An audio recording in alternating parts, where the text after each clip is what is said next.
Sejam bem-vindos ao Mesa de Debates. Aqui quem está falando é o Guilherme. Vamos que vamos, pessoal, tá continuidade aqui na programação da semana, né? Conversando, debatendo sobre diversos temas e dando continuidade aqui à nossa programação, né? Digamos assim, de final, né, de ano, né? E eu, como eu falei, né, ontem, o tema escolhido foi debater o primeiro ano, né, do governo Lula, né, o governo Lula 3. E para essa mesa aí de terça-feira, né, estão presentes o Diego Fitello, né, da CST, a Vera Lúcia, né, representando o PSTU, e o Plínio de Arruda Sampaio, né, representando a revista Contra Poder. Era para estar nessa mesa também, né, a Vitória Camargo, representando o MRT, mas por problemas de saúde a companheira não esteve presente e a organização não conseguiu arranjar alguém aí para substituir. Até tentou arranjar, mas acabou não dando certo. Mas enfim, vamos seguir aqui a nossa programação, já iniciando essa rodada aí de debates. Então, para começar aqui na nossa mesa, né, convido o Diego a fazer a intervenção aí dele de 15 minutos, né, se apresentar para o pessoal e, né, falar aí da análise aí da CST dele, né, sobre o primeiro ano do governo Lula 3. Sinta-se à vontade. Beleza.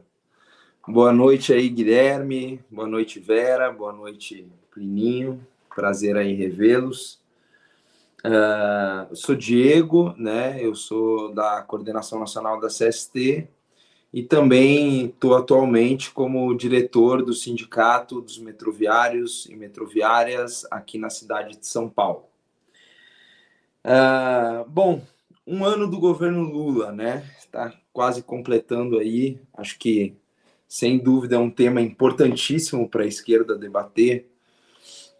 Começo colocando que nós fomos parte, né, daqueles que comemoraram e também batalharam pela derrota do Bolsonaro na eleição do ano passado,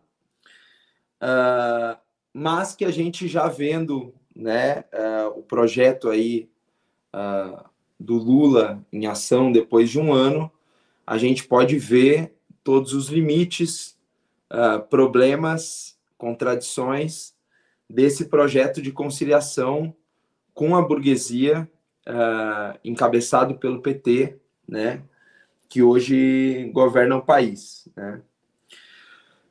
Eu começo falando de uma das políticas principais e a política que estruturou a linha econômica do governo e que começou logo nos primeiros meses a ser debatido, que foi o arcabouço fiscal, né?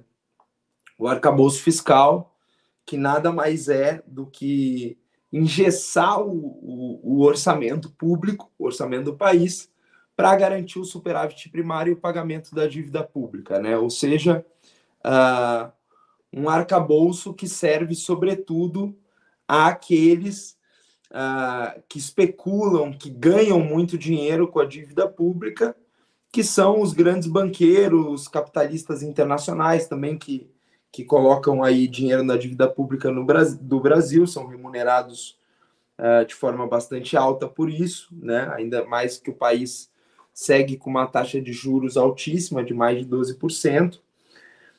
Então, o arcabouço fiscal ele engessa, né, o orçamento da saúde, por exemplo, o orçamento da educação, e ali o Lula já colocou novamente aquilo que a gente já previa, inclusive durante a campanha de 2022, quando nós apoiamos no primeiro turno a candidatura da Vera, que está aqui presente também, para presidente, que o governo Lula, né, o que nós prevíamos, que o governo Lula não faria nenhuma mudança estrutural no país, e assim a gente viu, né? Há uma continuidade da política econômica que já vinha do período anterior, seja do governo Dilma, seja do governo Temer, seja do governo Bolsonaro, que ainda que com matizes, nuances, é uma continuidade, na nossa opinião, né? Não à toa, o arcabouço fiscal foi aplaudido, né, pelo chamado mercado, né, que na verdade é o que representa os interesses dos grandes capitalistas aqui no Brasil, né? No mês de março, também já no início do governo, se concretiza o projeto de privatização do metrô de Belo Horizonte, né? O projeto de privatização do metrô de Belo Horizonte, ele foi assinado no apagar das luzes pelo Bolsonaro, né?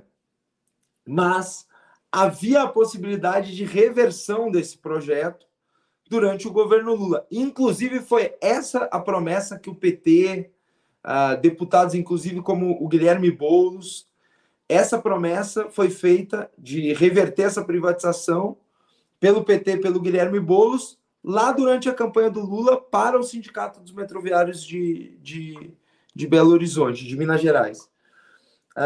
E isso não foi feito, né? A privatização foi assinada pelo governo Lula, né? Hoje a gente vê o desastre, né, que tem sido para a população de Belo Horizonte, que além da piora da qualidade do serviço, logo no início da privatização, a passagem já passou de R$ 4,50 para R$ 5,30, né? E por que eu coloco isso? Porque para nós estamos tendo uma luta muito grande aqui em São Paulo, né? Todo mundo está acompanhando. Tivemos agora em outubro e em novembro greves contra o projeto de privatização.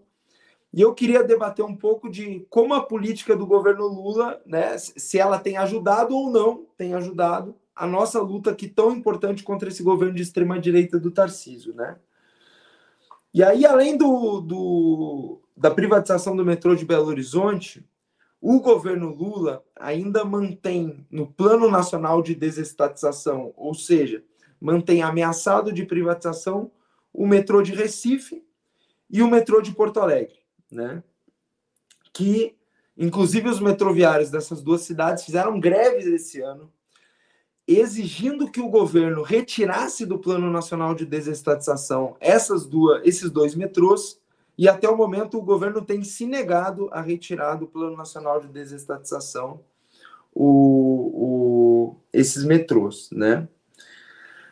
Além disso, né, o governo Lula, agora faz mais ou menos 2 meses, né, entregou, durante a nossa luta contra o governo Tarcísio aqui, o governo Lula entrega o Ministério de Portos e Aeroportos nas mãos do Costa Filho, que é membro do Republicanos de Pernambuco. O Republicanos é o mesmo partido que o Tarcísio de Freitas, aqui, governador de extrema-direita de São Paulo, e hoje está no governo Lula, né? Ou seja, toda essa política, né, de não retirar do Plano Nacional de Desestatização os metrôs, de colocar o Republicanos nesse Ministério de Portos e Aeroportos, que sem dúvida é para estabelecer mais conexões, para novas privatizações, mais conexões com a iniciativa privada, sem dúvida isso não ajuda a nossa luta contra as privatizações. A gente viu também agora, na última semana, ser aprovado na Assembleia Legislativa de São Paulo, né, em base a muita repressão, a prisões arbitrárias muito absurdas, projeto de privatização da Sabesp. E aí, qual é a conexão, né, que eu queria fazer com o governo Lula, que também o governo ele está tentando impor um novo marco legal do saneamento. Que significa o marco legal do saneamento? Ele facilita o BNDES dar dinheiro para todos os projetos de parceria público-privadas em empresas estatais, municipais ou estaduais, facilitando aí os projetos de privatização. Ou seja, o BNDES entra com dinheiro para facilitar PPPs em empresas que são municipais ou estaduais, né?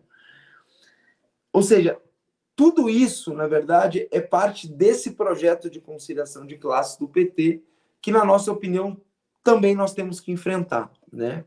Nós também tivemos esse ano lutas importantes do Serviço Público Federal, que agora, inclusive, no dia 28 de novembro, no mesmo dia que nós fizemos aqui a nossa greve em São Paulo, no metrô, na CPTM e na Sabesp, teve também uma paralisação do Serviço Público Federal, exigindo reajuste salarial do governo, que já segue há várias reuniões enrolando, né, os servidores, porque, obviamente, que, como nós dizíamos, o arcabouço fiscal, ele engessa o orçamento, inclusive na perspectiva de reajuste aí dos servidores, que durante os governos Temer e Bolsonaro acumularam aí mais de 30% de perdas salariais, né? E por essa compreensão, né, de que esse projeto ele precisa também ser enfrentado, o projeto de conciliação de classe encabeçado pelo PT, em junho desse ano, né, de 2023, nós, da Corrente Socialista das Trabalhadoras e Trabalhadores, saímos do PSOL, né, que o PSOL entra no governo Lula, né, já no início do mandato, assume ministérios, enfim, faz parte da bancada aliada, né, do governo na Câmara dos Deputados, da bancada governista na Câmara dos Deputados.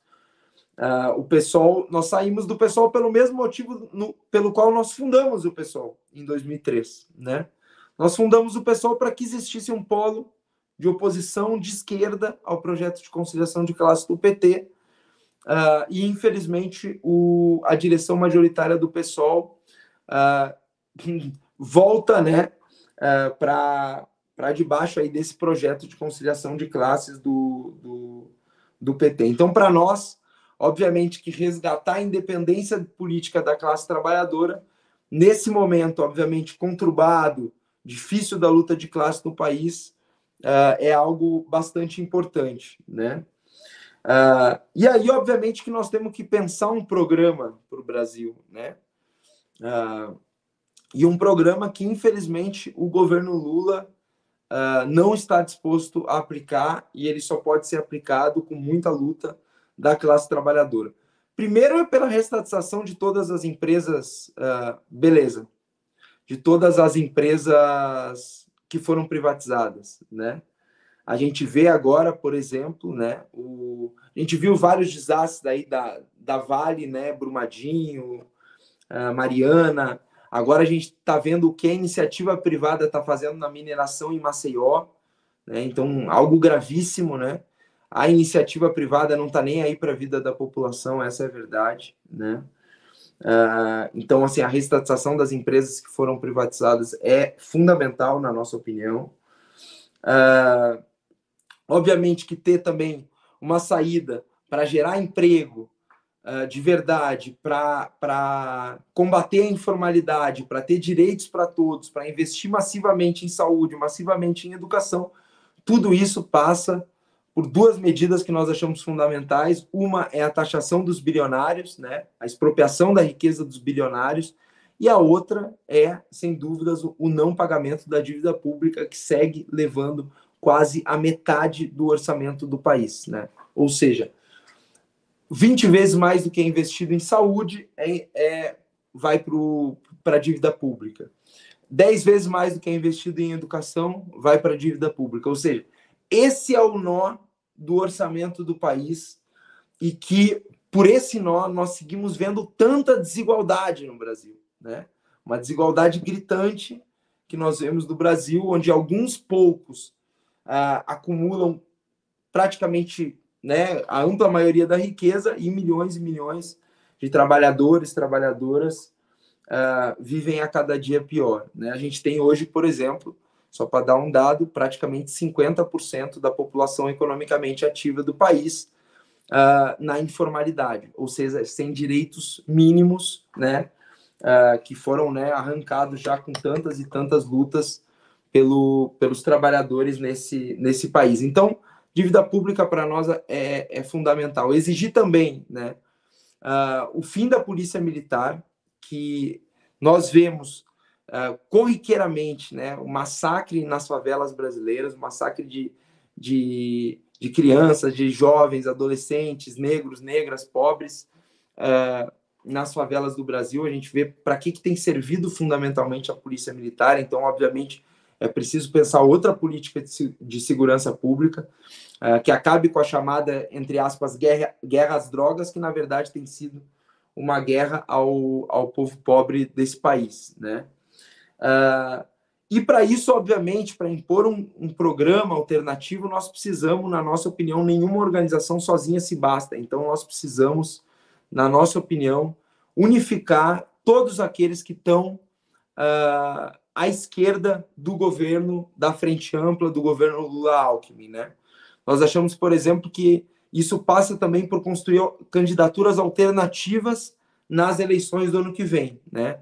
Achamos que, por exemplo, tanto nós da CST, os companheiros do PSTU, os companheiros do MRT, também fazer um chamado aos companheiros do PCB, RR, aos companheiros do PCB, aos companheiros da UP, que venham construir candidaturas alternativas nas eleições do ano que vem.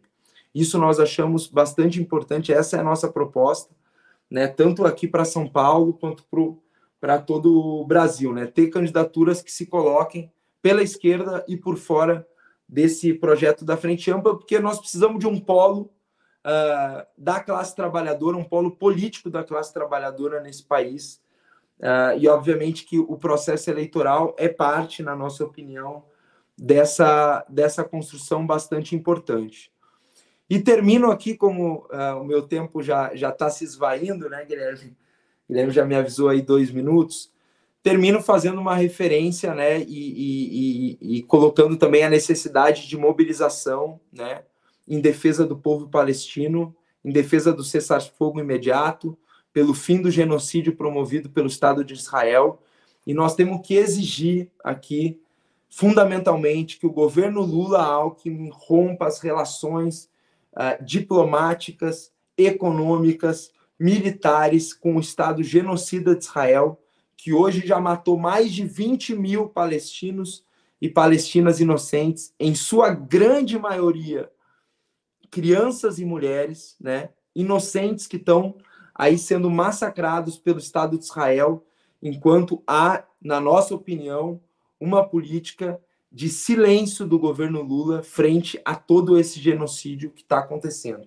Inclusive, outros governos, como o governo da Colômbia, já rompeu relações com o Estado de Israel, e nós achamos que o mínimo que o governo Lula deveria fazer é seguir também esse caminho, né? Então, por fim, coloco isso, pois no meu fechamento aí eu complemento aí com um pouco mais das nossas propostas, mas já agradeço desde já aí o espaço para o debate.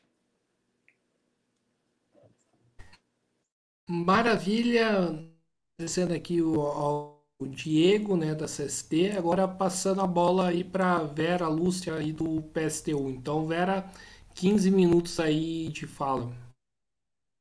Ok.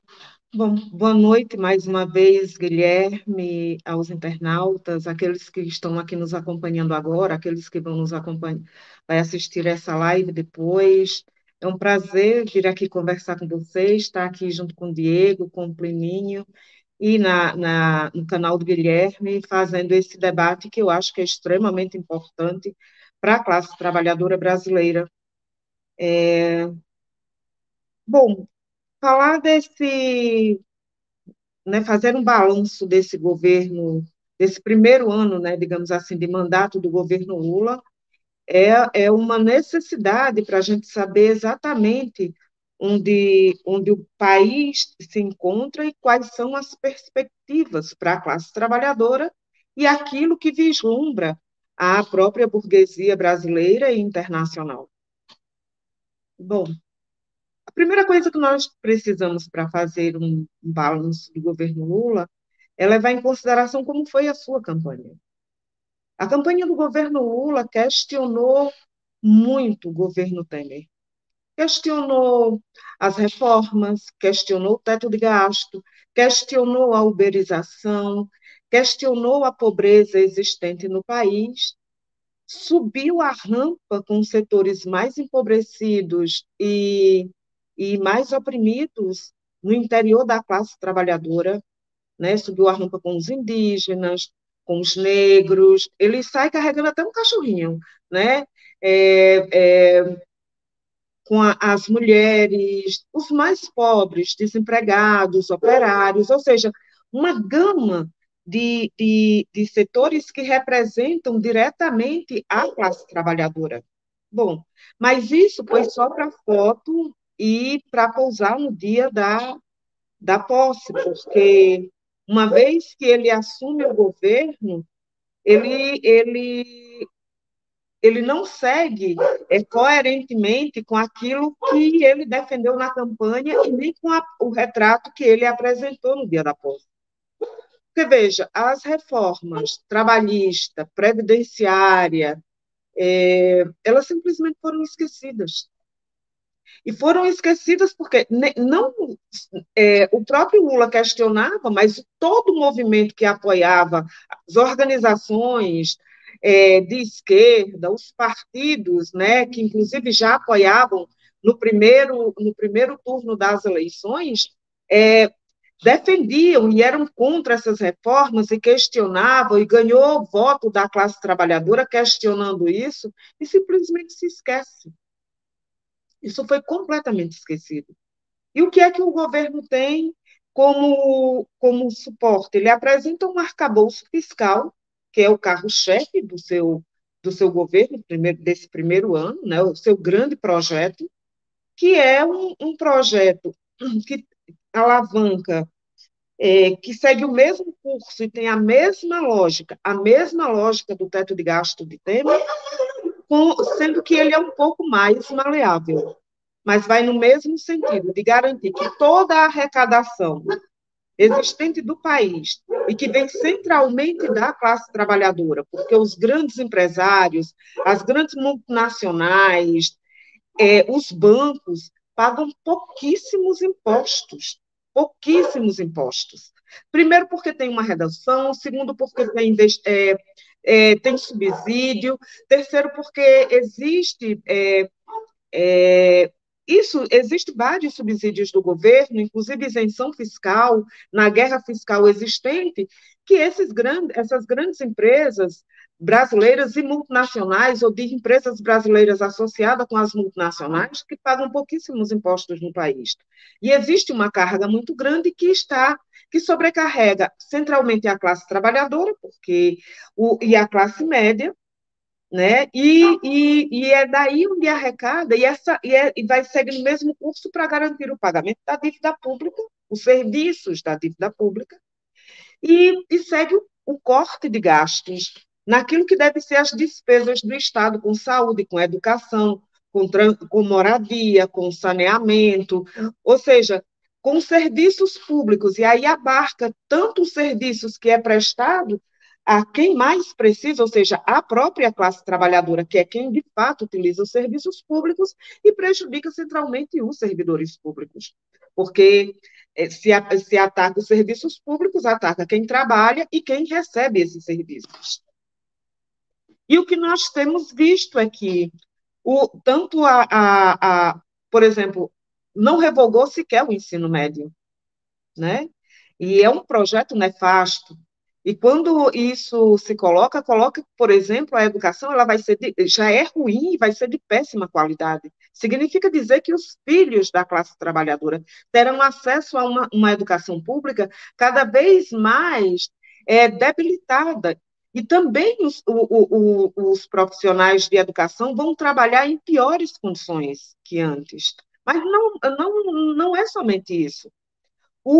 É de fato que cresceu o número de trabalhadores formais, né? Houve uma redução do nível de desemprego, mas esse trabalho ele é extremamente precarizado e o que explode mesmo é a uberização, é o trabalho informal, é o trabalho intermitente, é o trabalho temporário, é esse tipo de trabalho que vai deixando a classe trabalhadora cada vez mais empobrecida.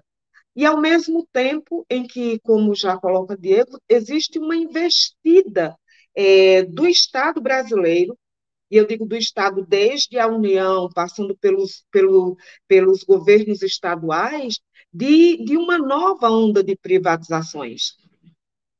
Para além daquilo que já houve de privatização, como a Petrobras, vem sendo esquartejada, né, e desnacionalizada, entregue a multinacionais, Tem também a Vale, que também já foi feita, e a gente vê o quanto isso é nefasto para o meio ambiente, para a vida humana, para a vida marinha, ou seja, para todo mundo, mas o quanto também isso é lucrativo. Segue também, porque, por exemplo, a Eletrobras foi vendida. Então, todo o suporte que o Brasil teve de infraestrutura, de setores estratégicos que podem alavancar a economia, vem sendo desmontado para colocar o Brasil numa nova localização mundial, que o Brasil vem servindo alegremente e se contenta em ser sócia menor, porque tem uma burguesia muito rica que lucra com isso, enquanto o Brasil segue hoje no mercado mundial e se contenta em ser exportador de matéria-prima. E para isso também, paralelamente, vai desmontando todo o parque industrial brasileiro. E ao mesmo tempo em que isso vem relativamente sendo constituído, também com uma nova tecnologia e destruindo fontes de trabalho que já existiam antes, né? Então, veja, você tem, por um lado, as privatizações que seguem, não da forma que havia antes. O governo Lula, ele opta por fazer uma forma de privatização, antes eram as terceirizações nos primeiros governos, e agora segue com as parcerias público-privadas. Essas também são formas de privatização, né? Inclusive, com os presídios. Significa dizer que o Brasil, que agora ocupa o ranking de ser mundialmente um dos países mais violentos do mundo, né, em número de homicídios, e você sabe que a população carcerária, além da que morre, a população carcerária ela é majoritariamente negra, corre-se o risco de, sob a batuta do governo Lula, e através da parceria público-privada, essa juventude negra, empobrecida, encarcerada, trabalhe na condição de escravizados, porque um dos critérios para essas empresas na contratação desses serviços, de pegar esses serviços e trabalhar junto com o Estado, além de que ele ganha por cabeça, as empresas ganham por cabeça, ou seja, quanto mais preso, mais lucro. E esses presos que já estão privados de liberdade também terão que trabalhar para essas empresas. Isso significa trabalho escravo. Além disso, não existe nenhum... E as empresas que foram privatizadas, hoje nós temos uma experiência vasta, que é por isso que as pessoas não querem mais privatizar, e é por isso que o processo de privatização é tão violento por parte dos governos, porque existe uma experiência, existe a experiência de Mariana, existe a experiência de Brumadinho, existe agora a experiência que é você ver 5 bairros afundarem em Maceió, e depois você vê uma mina desabar, né, colocando, destruindo o meio ambiente, destruindo a vida das pessoas, né, uma tragédia urbana, ambiental e social urbana jamais vista mundialmente, ocorre aqui no Brasil, aqui no Nordeste brasileiro, sob o governo Lula, que não disse ainda uma palavra, e você tendo a Braskem sendo defensora na COP agora do 28, como defensora do meio ambiente, então de uma grande hipocrisia. Então seguem as privatizações, segue e não tem nenhum plano de reestatização daquilo que foi privatizado, como, por exemplo, a Eletrobras, a própria Petrobras, a própria Vale, a própria Braskem, que inclusive tem a Odebrecht como sócia majoritária, como acionista majoritária, mas também tem a Petrobras, ou seja, portanto, o governo brasileiro é parte disso. Né? E junto com isso, por exemplo, o que é que o governo oferece? Oferece uma Bolsa Família, que é, de certa forma, um colchão social, que permite, né, amortecer e conter essa massa de famintos que existe no país, mas que você não resolve de forma que você estruture o país e que resolva a vida da classe trabalhadora brasileira e dos mais pobres. Significa dizer que mesmo aquilo que você tem hoje, que é, por exemplo, um certo acalanto, ele é falso, porque, por exemplo, ao baixar o preço da gasolina e da carne, não significa dizer que existe uma melhora de fato no país e que isso pode ser duradouro, porque não tem nenhuma política do governo voltada para isso. Porque não existe, por exemplo, por parte do governo, e antes de entrar nisso, por exemplo, e o Brasil ainda corre o risco de entrar para a história sobre o governo Lula, sendo e junto com a esquerda, que está com ele, os partidos de esquerda, como o PSOL, como o PCdoB, que é parte do governo, de entrar para a história como cúmplice de um dos maiores massacres já visto, que é o que acontece hoje na Palestina, porque o governo brasileiro não rompe os negócios, porque aí é também uma escolha política do governo não romper os negócios com Israel, nem do ponto de vista econômico, nem político, nem militar, né, nem em campo, nem diplomático, nem nada, porque o governo brasileiro segue se vendendo para todo quanto é imperialismo, é para os Estados Unidos, é para a União Europeia, é para a própria China, e você vê o país sendo inundado de multinacionais que vêm para cá e oferecem um serviço porco ruim, vai deixando um rastro de destruição, e sem que você tenha nada nesse país, porque você vai vendo que o Brasil está cada vez mais desnacionalizado, a economia brasileira está cada vez mais voltada para o agronegócio, o parque industrial brasileiro ele vai se reconstruindo de uma forma cada vez mais precarizada, cada vez mais desenvolvido tecnologicamente, cada vez mais precarizado do ponto de vista da oferta de trabalho, e o governo brasileiro, daquilo que deveria fazer, não faz, que era revogar as reformas trabalhista, previdenciária, era oferecer um projeto fiscal que oferecesse o não pagamento da dívida pública para que você pudesse reconstruir o Brasil. Por exemplo, explodiu o número de sem-tetos, inclusive em São Paulo, e se acontece em São Paulo, isso é reflexo de todo o país. Hoje o Brasil tem quase 8 milhões de pessoas que não têm onde morar, e salta com isso a própria dívida pública, que hoje está na casa de 7,9 trilhões.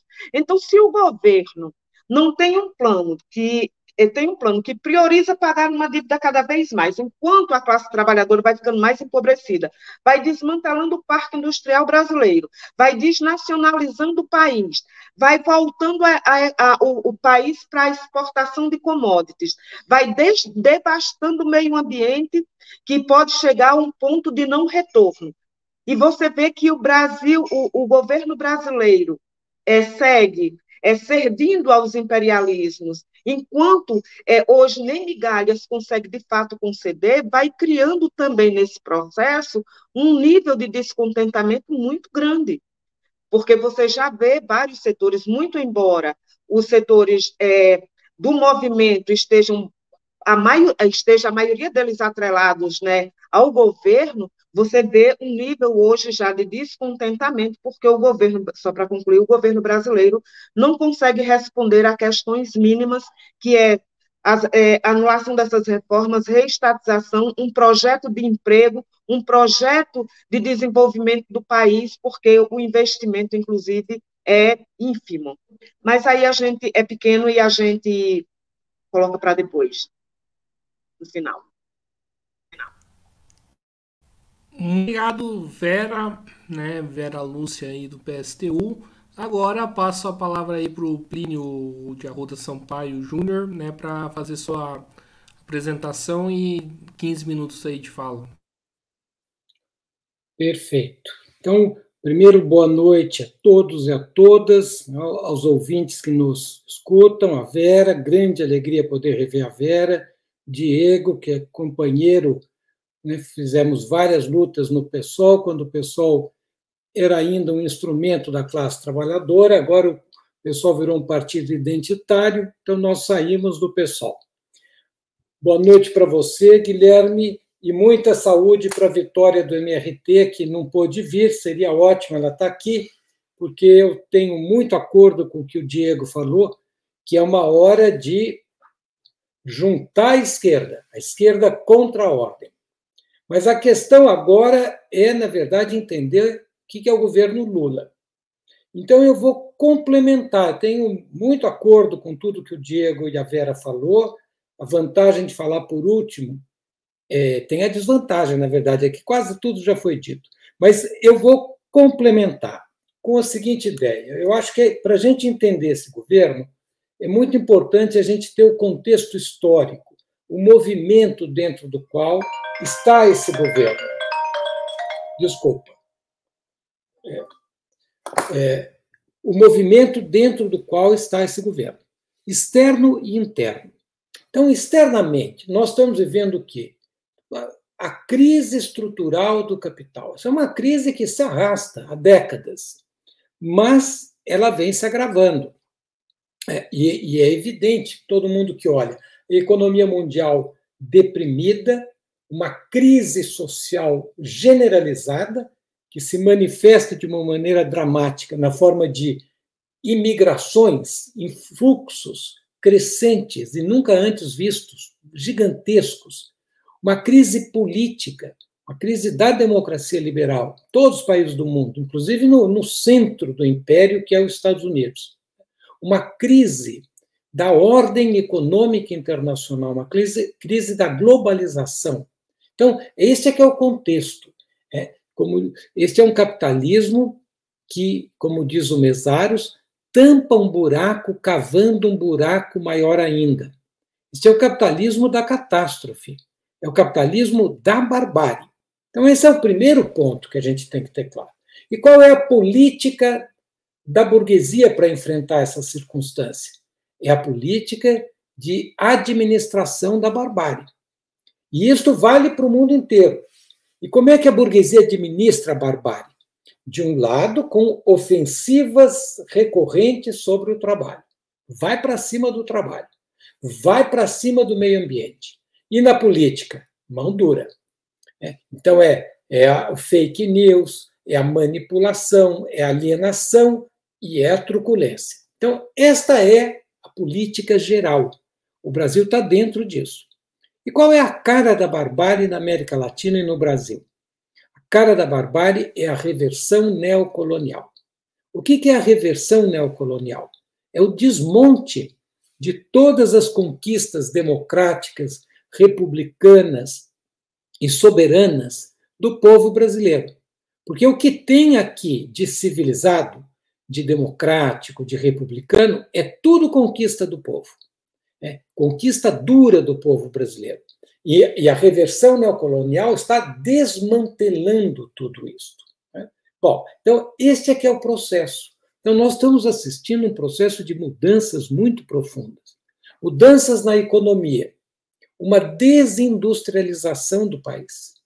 Se este projeto econômico que está em curso der certo, qual será a cara do Brasil daqui a 20, 30 anos? A cara de uma mega feitoria moderna. É o que eles chamam de agronegócio. O agro é pop. Não, isso é o latifúndio. O agro só é pop para o fazendeiro, para a grande multinacional que controla a semente, que controla os fertilizantes, as cadeias de comercialização. Para eles, o agro pode ser pop. Para o povo brasileiro, o agro é capitalismo selvagem. E isso a gente vê o agro, o extrativismo mineral. É só ver o que está acontecendo em Maceió. É só ver o que está acontecendo em Maceió. A tragédia, o tamanho da tragédia. Então, isso é o que está acontecendo aqui, na economia, desindustrialização e na política. Então, vamos entrar na política para entender o governo Lula. Na política, nós estamos assistindo à crise da nova república. É a crise terminal da Constituição Cidadã. Quem é que matou a Constituição Cidadã? A Lava Jato. A Lava Jato trucidou o sistema partidário brasileiro. Trucidou. Então, qual é e por que ela está morrendo?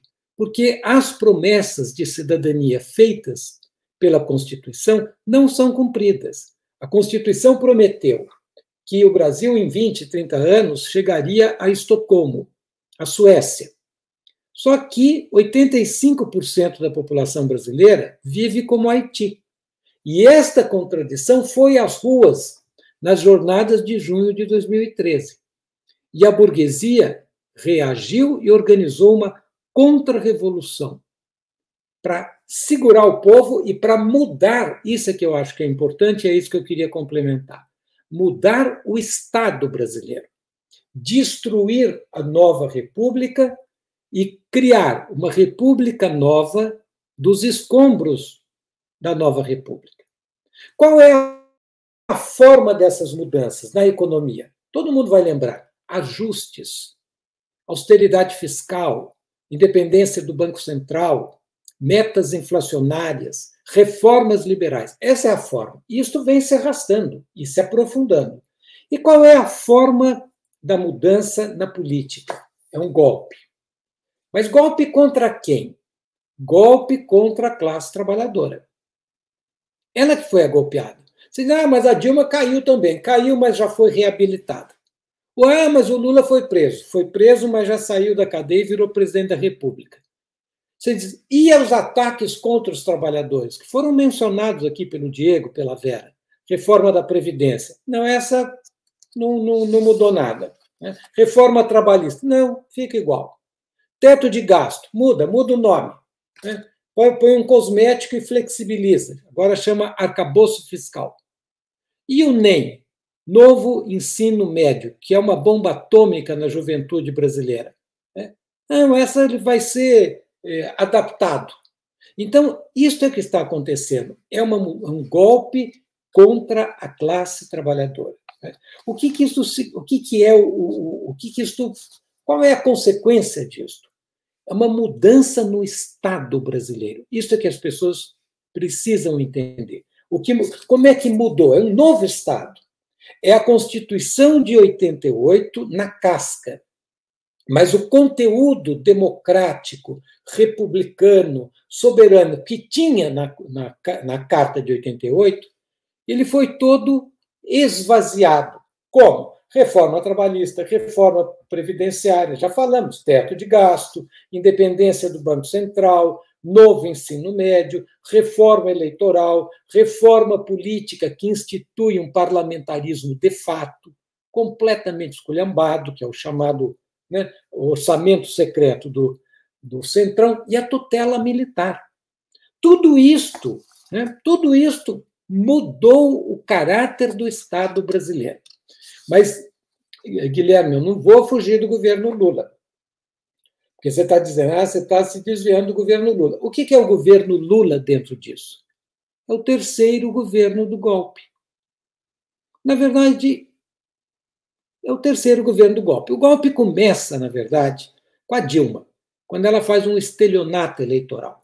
Ela diz, não faço ajuste nem que a vaca tussa. A vaca nem mugiu. E ela nomeou o Joaquim Levy para ministro. Aí ela destampou a caixa de Pandora. Aí vieram os profissionais do gangsterismo. O Temer, o Bolsonaro, e agora o que é o governo Lula? É um terceiro governo do golpe, que tem funções muito claras. Né? O que o Lula falou na campanha? O Lula falou na campanha basicamente duas coisas. Vou manter o modelo, não discutir o modelo. E vou legitimar e institucionalizar essas mudanças. Essa é a tarefa do Lula. Claro, a Vera lembrou muito bem que o Lula prometeu que ia pôr o pobre no orçamento. Mas a única coisa que ele falou fora da cartilha, ele não vai cumprir. Porque o novo arcabouço fiscal não permite que ele cumpra isso. O novo arcabouço fiscal é um teto de gasto muito violento. Digamos, ele é mais homeopático, mas não deixa de ser tão truculento, porque qual é o espírito do teto de gasto? O espírito do teto de gasto é o Estado mínimo. O teto de gasto não é uma política de ajuste fiscal, é uma política de Estado mínimo. Mínimo para fazer política social, máximo para defender a propriedade e o grande capital. Isso é que é o Estado, é o teto de gasto. E esse espírito do Estado mínimo, para que o dinheiro arrecadado vá alimentar a dívida pública e para que as políticas sociais sejam cada vez mais mercantilizadas. Esse é que é o objetivo do arcabouço fiscal. Isto foi mantido. Então, o que é o governo Lula? O governo Lula é um governo que veio para garantir o modelo, está garantindo, é a mesma política econômica, legitimar e institucionalizar as mudanças. É um esforço de parcela da burguesia de fechar o regime, mantendo ainda um resíduo, um fiapo de Estado de Direito. Contra uma outra fração da burguesia, ainda mais truculenta, que queria, no fundo, resolver, reciclar, recauchutar o padrão de dominação por fora da ordem, pela direita, sacrificando este fiapo de Estado de Direito. Então é isto. Né? Como é que a gente vê isso? Será que é má vontade minha? Vamos ver. Né? Novo arcabouço fiscal. Não vou chover no molhado, o tempo é curto, já fui avisado que tem pouco tempo. O Diego e a Vera já falaram tudo. É o teto de gasto com novo nome. Nem novo ensino médio é a bomba atômica na juventude brasileira. É mudar a filosofia do ensino no Brasil. É já fazer lavagem cerebral neoliberal na nossa juventude desde o início. Foi mantido. O controle do Centrão. Quem manda no governo Lula? O Centrão, o Lira. Eu, se tivesse alguma pendência no governo Lula, eu não ia falar com o Padilha, eu não ia falar com esse pessoal. Eu ia direto no chefe, eu ia no Lira. Né? E a tutela militar? O máximo que se conseguiu com a tutela militar é uma certa discrição. Vamos, tudo bem, não se mexe nos militares, continua como uma casta privilegiada, mas vou pedir um favor para os militares, sejam discretos. E eles obedeceram, porque eles fizeram tantas lambanças, tantas atrocidades contra o povo brasileiro, que eles, tá bom, a gente vai aqui mandar no bastidor. Mas não mudou. E a independência do Banco Central permanece. Daqui a pouquinho nós vamos ver o Lula chamando o Campos Neto de companheiro Campos Neto, porque ele é bom de fazer amizade.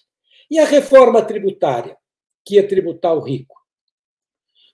A montanha pariu um rato, porque o máximo que se conseguia é uma tributação residual, sem nenhuma importância, não ser importância simbólica, aos fundos offshore. A tributação de transferência de dividendos, o grosso que daria alguma capacidade de reforço da arrecadação do Estado, não foi feito. Então, eu quero terminar o seguinte, que é o que é o governo Lula. Tinha um político chileno, quando eu morei lá na época do Allende, chamado Tomet, e ele dizia o seguinte, quando se ganha com a direita, é a direita que ganha. É isso que aconteceu, é isso que é o governo. Mas, então ele é igual ao do Bolsonaro. Não, ele não é igual ao do Bolsonaro, ele é bem diferente do Bolsonaro. Mas ele está dentro do mesmo Estado. E esse é um Estado antissocial, antinacional e autoritário. Mas qual é a diferença? A diferença é que o Bolsonaro é a dose máxima do veneno. E o Lula é a dose mínima do veneno. Mas é veneno. É isso, Guilherme.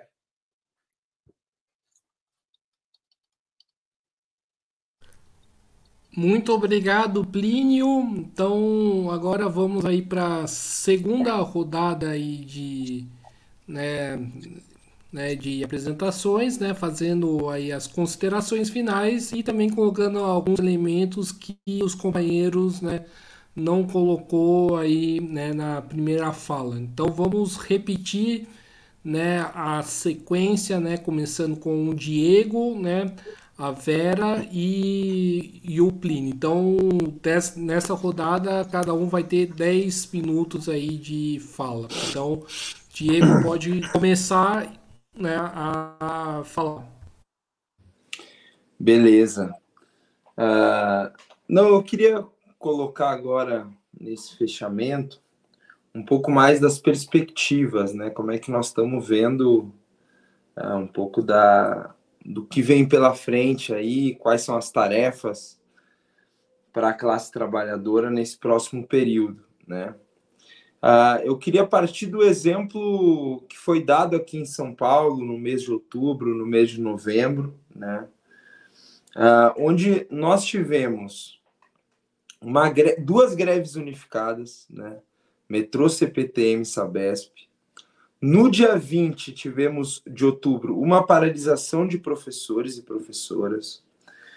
E nós vimos a retomada do movimento estudantil após o período da pandemia, né? Nós sabemos que o movimento estudantil, obviamente, né, pelas universidades estarem fechadas presencialmente, obviamente não teve como promover grandes lutas durante esse período da pandemia, e nós vimos, no mês de outubro, uma greve fortíssima na USP e uma greve fortíssima na Unicamp, né? Que apontam um pouco do caminho que nós queremos trilhar para 2024 e para os próximos anos, né? De que a luta organizada, ela de fato pode dar resultados, né? Só para pegar um exemplo que nós tivemos aqui em São Paulo, nós tivemos um plebiscito contra as privatizações, que em 2 meses coletou quase 900 mil votos contra as privatizações, né? O diálogo com a população, né? Além da luta direta, nós também temos que ter essa prática permanente de conversar com a nossa classe, conversar com o povo nos lugares de grande concentração popular, por exemplo, como é o transporte público. Então, um pouco desse caminho que nós achamos que temos que trilhar no próximo período. Parte disso passa por exigir que as grandes centrais sindicais, a CUT, CTB, Força Sindical, que, na nossa opinião, pouco fizeram para concretizar e fortalecer tanto o dia 3 de outubro quanto o dia 28 de novembro, as greves, mas que mudem de postura e impulsionem uma greve geral no estado de São Paulo. Nós achamos que isso está colocado como uma tarefa para o próximo período. Porque tanto dia 3 de outubro quanto dia 28 de novembro, a gente mostrou que é possível parar a cidade, né? E que poderia ter sido ainda mais forte se tivesse vontade política dessas grandes centrais sindicais, né? E nós exigimos porque nós achamos que pela base é possível que haja um processo de questionamento e que isso se imponha na realidade no próximo período, né?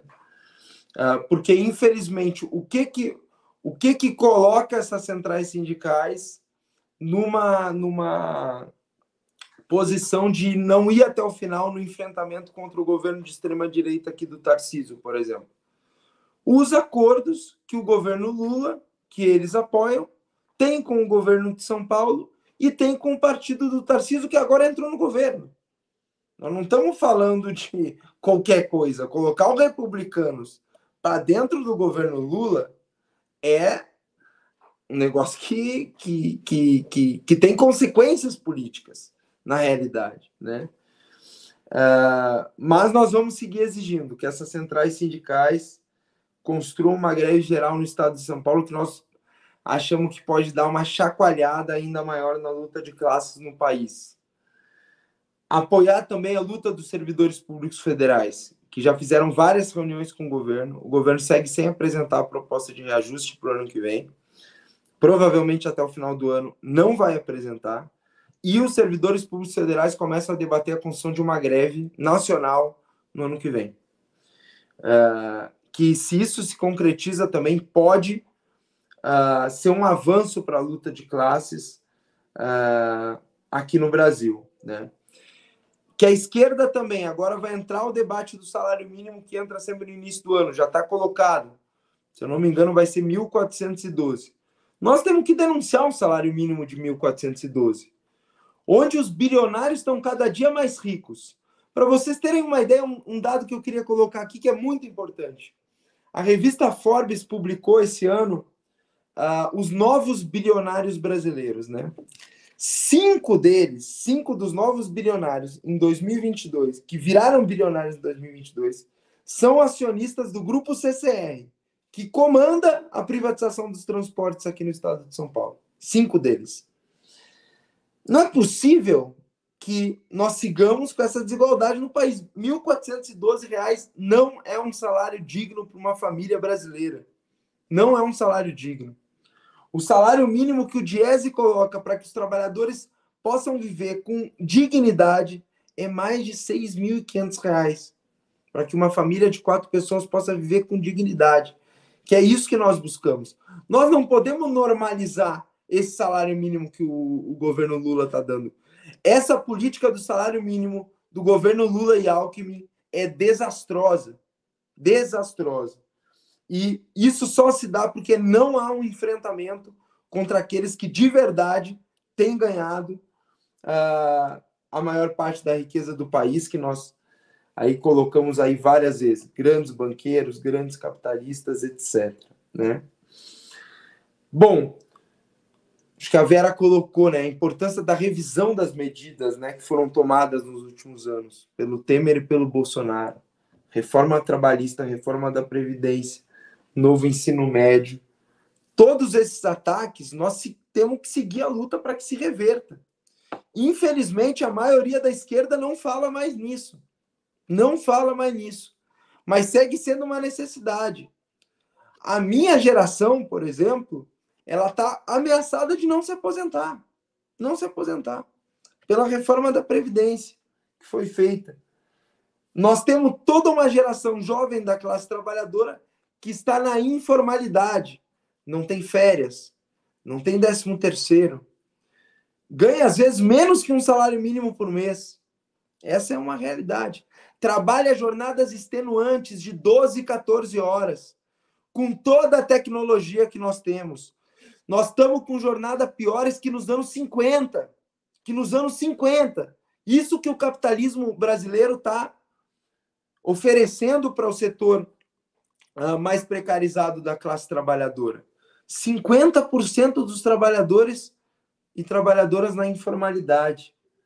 O mínimo que deveria ter são direitos para todos e todas que trabalham. Nem isso o governo Lula está se propondo a garantir. Existem países onde os entregadores de aplicativo, por exemplo, têm direitos trabalhistas. Têm direitos. Ganham, tem salário mínimo. Tem direito a férias. Existem países. Aqui, para ir fechando, o governo Lula não está colocando. E nós queremos colocar aqui a perspectiva, e nós temos que debater também qual que é a estratégia, onde nós queremos de fato chegar. Nós precisamos de outro modelo de sociedade, onde a riqueza não seja apropriada por meia dúzia de parasitas que não fazem nada para o bem do país. Que são aí esses ricaços, multimilionários e tal, onde a riqueza esteja a serviço da classe trabalhadora, onde nós possamos viver com dignidade, onde possa haver pleno emprego, que todos possam ter emprego, onde as necessidades de vida das pessoas sejam atendidas, onde nós possamos ter uma educação de qualidade, uma saúde de qualidade, onde nós podemos ter acesso à universidade pública para todas e todos os jovens brasileiros. E isso só é possível derrotando a classe capitalista e todos que a defendem. Isso só é possível com um socialismo, com democracia para a classe trabalhadora. Esse modelo de sociedade nós temos que debater também com a nossa classe. Porque nós não queremos migalhas. Nós não queremos migalhas. Nós não queremos que siga assim a situação brasileira. O Plínio falou de forma brilhante qual que é a perspectiva que está apontada para o Brasil. Ser uma feitoria, ser um fazendão daqui 20, 30 anos. Acabar com o pouco que tem de industrialização do Brasil. E isso o governo Lula-Alckmin não está se propondo a reverter. Onde nós podemos reverter isso é com um governo da classe trabalhadora que aponte numa perspectiva socialista. Essa luta nós temos que colocar, porque nós mostramos nessas 2 greves que fizemos em São Paulo que quem move São Paulo é a classe trabalhadora. Porque se o Tarcísio sumir 3 meses da cidade de São Paulo, do estado de São Paulo, ninguém vai perceber. Se os bilionários sumirem 1 ano aqui do Brasil, ninguém vai perceber. Mas quando os trabalhadores param um dia que seja, todo mundo percebe, porque nós movemos a cidade, nós movemos o país, nós produzimos essa riqueza. E nós achamos que essa riqueza tem que estar a serviço da gente, não dessa meia dúzia de parasitas. Muito obrigado, Diego, né, pela participação. Agora eu passo aí a bola para a Vera, né, 10 minutos, né, de considerações finais e colocar alguns outros elementos no debate. Então, por exemplo, só continuando, né, rapidinho, por exemplo, tem a questão ainda do marco temporal. O marco temporal, na verdade, é uma nova legalização da expropriação dos territórios indígenas, e que o governo Lula sequer foi capaz de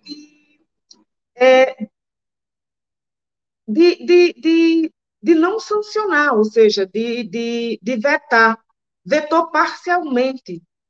E isso cria um outro problema, porque existe hoje uma nova investida, inclusive das mineradoras, das madeireiras, dos pecuaristas, inclusive de setores brasileiros com empresas nacionais, que tem levado uma violência absurda, tanto nos territórios quilombolas quanto indígenas, que tem resultado em muita morte. Para vocês terem uma ideia, e são, para além de toda a massa, também os seus líderes. Só este ano, só no estado de Maranhão, já foram assassinados 10 lideranças indígenas e quilombolas. 10 lideranças indígenas e quilombolas. Isso é um absurdo. E é em pleno governo Lula. Em pleno governo Lula. Existem as queimadas, existem a seca, né, na Amazônia, existe o sul que tá se esvaindo em água. Quando não é água, é a seca, e assim é o Nordeste, e assim é o Sul, o país inteiro nisso. E o governo Lula não tem uma única medida. E por que não tem? Porque o governo, para fazer isso, teria que se contrapor contra os interesses capitalistas, porque o que está em voga são os interesses capitalistas, de um lado, e as necessidades da classe trabalhadora e dos povos indígenas, do outro. E o governo Lula se colocou de malas e bagagens, se não em palavras, mas em ações, durante todo o seu governo. E, junto com ele, leva todos os partidos da esquerda, que é base de sustentação do seu governo, e arrasta consigo também boa parte das direções dos movimentos da classe trabalhadora. Tá? Por isso nós dizemos que precisamos ser oposição de esquerda a esse governo. Não é porque é bonito, nem porque a gente gosta. É porque a vida de quem trabalha, daqueles que estão localizados no interior da classe trabalhadora, é muito difícil. Por exemplo, existem agora as privatizações, como já colocou Diego, né? Em São Paulo, da água, da energia, né? A energia já foi, transporte, energia já foi na maior parte dos estados, né? Aí a privatização da água e dos transportes públicos que ainda existem, por exemplo, em São Paulo, em Belo Horizonte, mas é assim também na Bahia, é assim também no Rio Grande do Norte, é assim também em Sergipe. Em boa parte dos estados está em curso a privatização daquilo que ainda não tinha sido privatizado. E tem um elemento fundamental aí, que é a questão da água. Quer dizer, o Brasil volta para a condição de exportador, o agronegócio brasileiro se apropriando de todas as fontes, inclusive da água, e para o controle dessa energia, para servir principalmente aos interesses dos capitalistas. E veja, como já existe uma experiência com as privatizações, os governos têm que ser cada vez mais violentos para garantir a aplicação desses projetos. Então, se explica a violência aqui em São Paulo, adotada pelo governo de Tarcísio, com a repressão na Assembleia Legislativa, mas também do próprio Legislativo. Porque se a polícia foi bater e prender dentro da Assembleia Legislativa de São Paulo, foi com o aval dos deputados. Porque a polícia não ia para lá se os deputados não pedissem. Porque existe todo esse projeto de entrega das riquezas brasileiras para a mão privada da grande burguesia brasileira, associada aos capitalistas internacionais, é parte do governo em si, do executivo, e também do legislativo. Isso é feito do ponto de vista democrático, da democracia burguesa. E essa democracia ela passa por cima das necessidades reais da classe trabalhadora. Então, o ano que vem, inclusive, é um ano eleitoral.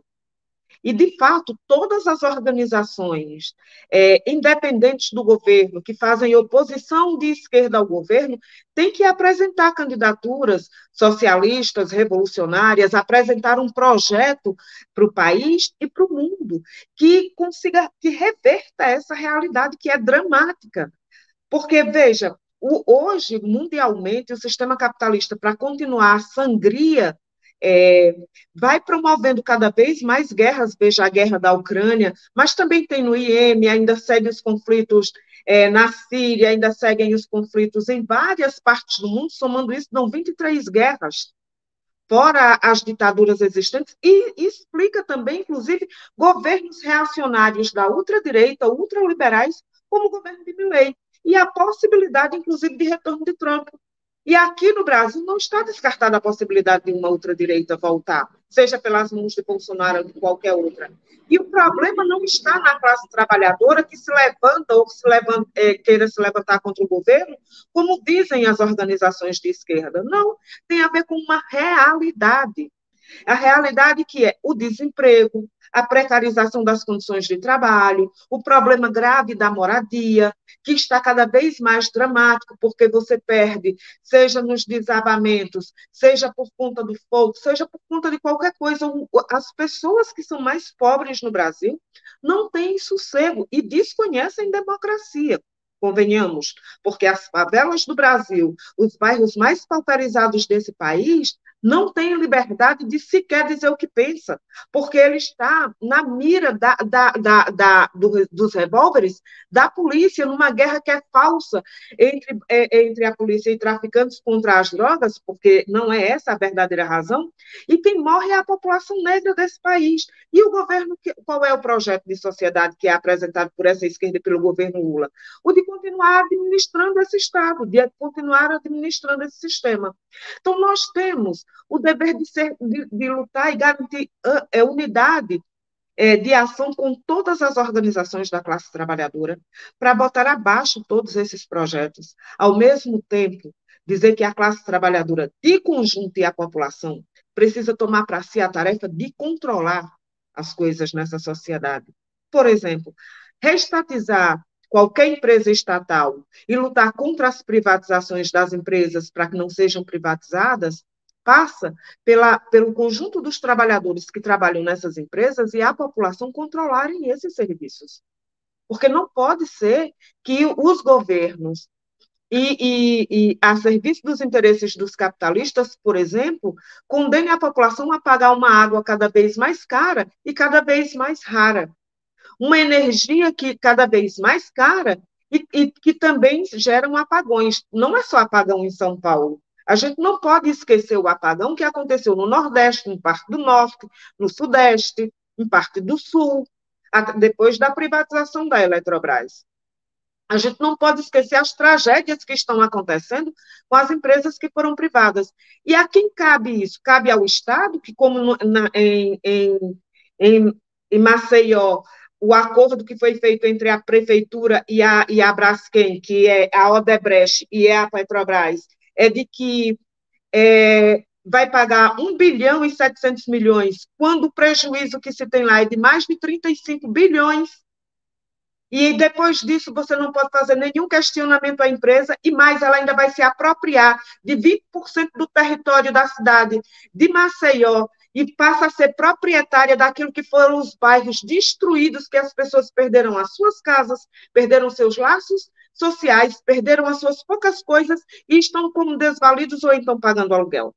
Se uma sociedade assim está controlada e administrada, já foi administrada pela direita, foi administrada pela ultradireita, é administrada hoje por um governo de colaboração de classes junto com o Centrão, com setores da ultradireita e a esquerda e a direita tradicional governando esse país. A serviço das empresas nacionais e multinacionais significa dizer que, para nós, da classe trabalhadora, resta a tarefa de tomar para nós o controle sobre isso. E isso passa, por exemplo, o plebiscito é uma forma, comitês nos bairros é uma forma, nas fábricas também, as reuniões, as assembleias, os debates coletivos, as decisões coletivas, as lutas coletivas, e disso a gente ir fazendo um embate político de forma tal que a gente possa decidir sobre os destinos do Brasil, mas também do mundo. O capitalista só tem nos reservado até agora, para concluir, a morte, a destruição, a fome, a miséria, o desassossego, o desemprego ou o trabalho precarizado. Ora, nós precisamos construir uma sociedade que a gente possa respirar e viver, trabalhar, comer. Isso são coisas básicas e humanas que o capitalismo nos nega hoje. E o governo Lula não nos dá porque está a serviço desse mesmo capitalismo. Nós precisamos construir, de fato, uma alternativa. Obrigada a vocês por esse debate, por essa conversa boa. Perfeito, Vera, né? Agradecendo aqui a sua participação. Agora é a vez do Plínio, né? 10 minutos aí de, né, considerações finais. Bom, tem pouco tempo e muita coisa, na verdade, para conversar. Eu estou com a Vera, né? Eu acho que o que nós mais precisamos agora é de conversa boa, muito debate, muita afinação da viola, para a gente poder ter, digamos, uma reorganização e entrar em cena. Eu queria dizer o seguinte: primeiro, nós estamos vivendo a barbárie capitalista. Não é normal o que a gente está vivendo, mas é muito anormal, é uma crise muito grave e ela está acelerando. É uma crise do modo de viver do capitalismo, é uma crise do modo de produção do capitalismo, e é uma crise ambiental dantesca, que mal começou os seus efeitos dantescos. Então, isso não é normal, e a gente tem que entender que isso não é normal e reagir à altura dos desafios. O que a burguesia quer? A burguesia quer naturalizar a barbárie. Faz isso todo dia na televisão. Você vê, por exemplo, como é que ela trata a questão palestina. Naturaliza. É normal chover bomba na Palestina. Não, o que está acontecendo não é normal. Então, qual é a grande tarefa da esquerda? A grande tarefa da esquerda é enfrentar a barbárie, as raízes da barbárie. A raiz da barbárie é o capital, é o capitalismo. E, para isso, nós temos que criar esperança, porque fora do capitalismo, o ambiente é claustrofóbico. E é este ambiente claustrofóbico que alimenta as tendências fascistas do capitalismo. Então, a maneira de enfrentar o capitalismo, a barbárie, é enfrentar o capitalismo. E, para isso, nós temos que dar esperança ao povo. E este que é o problema do governo Lula. O governo Lula é um governo da esquerda do Estado. Ele tem funções. Ele sabe, jogador de futebol tem função. O cara é ponta esquerda, não pode jogar na direita. É da direita, não pode vir jogar para cá. Eles têm que ter uma coordenação. Qual é o papel da esquerda da ordem? E o Lula sintetiza isso muito bem. Primeiro, criar ilusão. Agora vai resolver. Não vai resolver nada, como bem disse a Vera e o Diego. Não, o governo Lula não vai resolver nenhum problema fundamental do povo brasileiro. Segundo, legitimar a ordem. Então, eles estão legitimando o golpe, porque o golpe agora foi banhado de voto. Terceiro, desmobilizar a classe trabalhadora. Eu fui numa reunião de um sindicato que tem uma parte do PT, fiquei impressionado, porque a liderança sindical da CUT, ela pede desculpa pelo que o governo não vai fazer antes do governo não fazer. Eu nunca vi tamanha confiança na incapacidade do governo. Eles deviam disfarçar. Eu, se fosse conselheiro deles, falava, não, essa desculpa você tem que fazer depois ele não fazer. Não precisa já antecipar. Porque tem que desmobilizar a classe. Tem que falar, olha, não tem o que fazer, nós estamos perdidos, mas ele é menos ruim do que o Bolsonaro. Isso é muito pouco para o tamanho dos desafios históricos. E a última função da esquerda da ordem é evitar que apareça uma esquerda contra a ordem. Nós. Né? E isso o PT faz também muito bem. Né? Faz muito bem. Então, nós temos que ter força para furar a bolha e entrar em cena. Eu acho que o ponto número 1 é disputar o futuro. Porque se a gente não disputa o futuro, a ultradireita, com uma farsa, disputa. Porque o golpe militar não é uma novidade na história brasileira, a novidade é a democracia. Mas é uma novidade em relação ao passado recente, dos últimos 30, 40 anos. E, portanto, isto, o povão desesperado tem essa ideia de que tudo se resolve por cima, na força bruta, e isto cria ilusão no Bolsonaro, no Milei. Então, como é que a gente combate? A gente combate criando uma alternativa. Qual é a alternativa? Já foi dito aqui pelo Diego, pela Vera, a alternativa é o comunismo. Mas ninguém acredita no comunismo. A direita acredita no comunismo, tanto que faz anticomunismo permanente. O que é o comunismo? O comunismo não é comer criancinha, como a direita fala. O comunismo é a igualdade substantiva. Isso é que é o comunismo. É todo mundo igual. E todo mundo vai... A realização de cada um não é contraditória com a realização de todos. Não é o modo de produzir onde o que eu tenho você não tem, porque é propriedade privada. Não, todos têm. Então, isso tem que ser posto. Isso tem que ser posto para a classe. Para quê? Para pôr minhoca na cabeça da classe. Para que a classe tenha o que a Vera falou, conversa boa, e não fake news, notícia envenenada, o fomento da violência, o fomento do pânico. Não, a gente quer conversa boa. Agora, para isso, nós temos que superar a teoria e a prática do Programa Democrático Popular. O Programa Democrático Popular é a ideia de que, olha, nós temos aqui a instituição, as leis, cada um combate na sua trincheira, mulher na da mulher, o negro na do negro, o indígena no indígena, pessoal do SUS no SUS, professor universitário no Andes e tal, e nos encontramos em 40 anos em Estocolmo. Chegamos, como eu já falei, no Haiti. 85% da população brasileira, dos trabalhadores, ganham menos do que o salário mínimo do Diese mencionado pelo Diego. 85% ganha menos do que a burguesia pôs na lei, que é o mínimo para não viver que nem animal. Então, no conceito não meu, da burguesia, 85% dos brasileiros vivem abaixo do mínimo, são superexplorados. É isso que a gente tem que combater. Né? Nós estamos, enquanto o Diego falava, na reversão neocolonial, quase não vim para a live, porque eu estou aqui com uma epidemia de falta de luz, porque eu moro num sítio e a operadora se desresponsabilizou da eletrificação rural. Este sítio aqui foi do meu avô. E eu me lembro de pequenininho. Faltava muita luz. Mas agora falta mais. Isso é que é a reversão neocolonial. Nós estamos andando para trás. É a olho nu, é no nosso cotidiano. E isso exige luta. Mas a luta com o Norte.